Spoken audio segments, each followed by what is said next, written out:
Hi folks, it's Chino here. So let's talk music.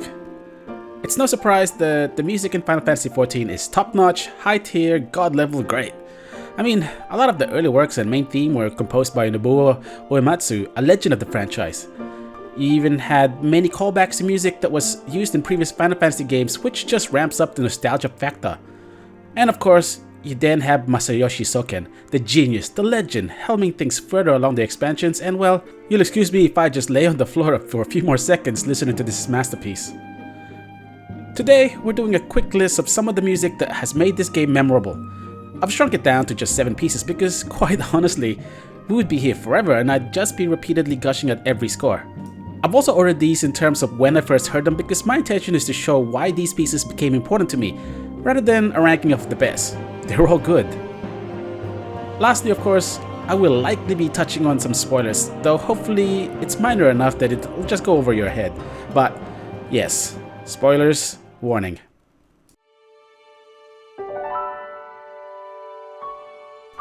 First up, Serenity. When I first started playing FF14, I picked Lanza as my class, which of course starts in Gridania. New Gridania itself has a very nice, relaxing music that embodies the peaceful nature of the city-state, and that extends right out to when you first step into the wilderness of Central Shroud. Prior to playing this game, I actually came from several years of Star Wars The Old Republic, where I was max level playing high-end content with fittingly bombastic musical scores. So to now transition into FF14 and to hear Serenity for the first time, it was like a palate cleanser. Don't get me wrong, I love epic music as we'll see in a moment, but something about Serenity made my heart skip a beat. That first flourish of the piano sounded so fresh, like water trickling down a mountain stream, that it was instantly unforgettable.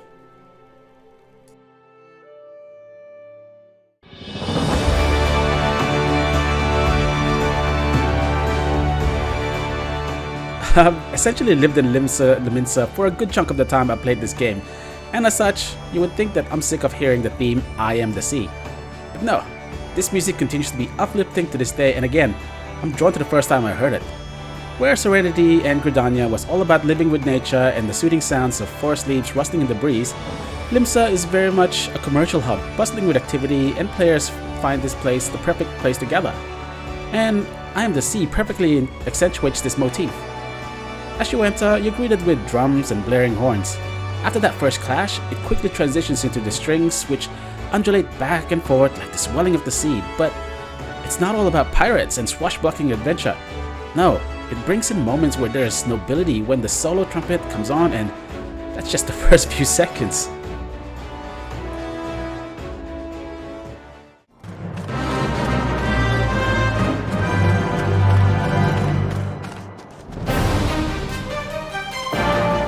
This is one of those moments when you've either made a big mistake or you're about to enter one hell of a fight. For a Realm Reborn, Tom from the Heavens is almost the de facto soundtrack for any epic encounters, and man does it deliver. It's filled with horns and is underscored by the Final Fantasy prelude music, which was probably when I really first felt that this is indeed an FF game. Honestly cannot remember now when I first heard this play, but one of the memorable moments is from a boss fight in Kurta's Central Highlands. A giant cyclops surrounded by what seemed like trolls injected with super strength serum slowly paces around in the snow-covered landscape. I think I definitely learned my lesson that day that not all fates were created equal. It wasn't until I managed to get to a group of people that I managed to take it down, and the adrenaline was just popping all the way through.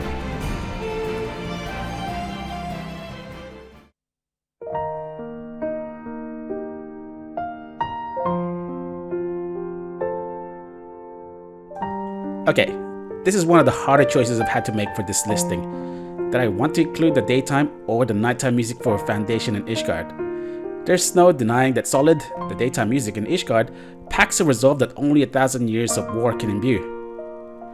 But I chose Night in the Broom because it was what I first heard when I entered Ishgard. It's an almost sleepy piece with subtle strings blanketing the piano and harpsichord.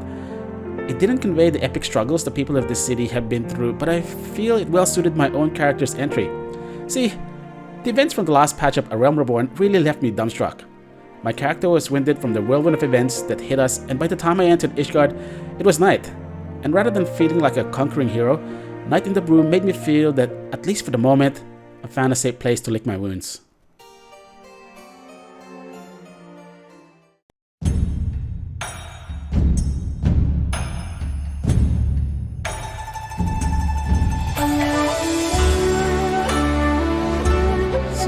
Oh yeah, I love Japan.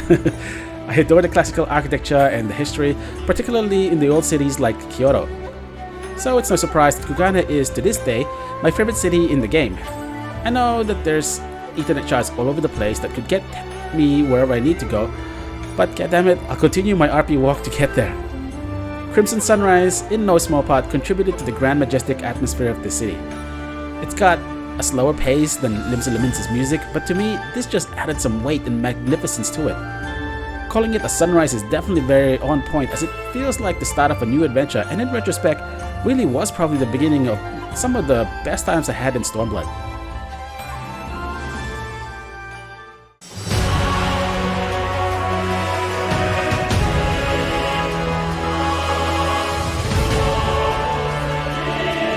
I've got to acknowledge that this piece worked incredibly well because of the track that preceded it, i.e. Scale and Steel. It was a march that really built up tension that by the time the Worm's Tail burst forth in all its glory, it was a release like no other, accompanying one of the best phase transitions in any fight in this game. It really encapsulated that you were fighting a creature that gave Omega a run for its money. The choir elevated Shinryu to a being of myth and otherworldliness as if from a forgotten age of gods and monsters. The best part was the climax to the Stormblood main theme. By this point in time, I'm sure my DPS has quadrupled already, my senses sharpened to extreme and dodged every mechanic thrown at us, and generally made to feel the hero that we were destined to be.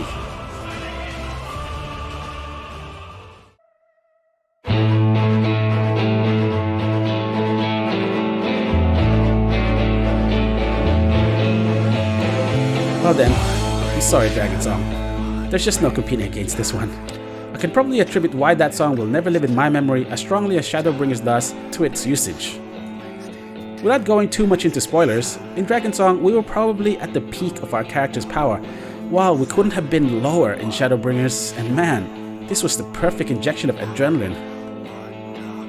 More than the obvious reason of this just being a banger of a track, I think it kind of represents this gradual, almost imperceptible change into the hands of Soken and into more innovative tracks. I think it's safe to say that the early parts of the game was still quite traditionalist in the use of strings and orchestral foundations, but by the time we've reached Shadowbringers, it's almost like it's a brand new game. I don't remember where I even read this quote now, but someone in the internet once said, Soken has basically weaponized choirs, and I'm just blown away. Anyway, I want to edit there because like I said, there's just far too much great music in this game and I'm running out of cliches to describe them with. I'd love to read your own personal choices down in the comments because I'm sure you've all got equally long lists yourself. Hope you enjoyed the little nostalgia trip and I'll see you next time. Bye!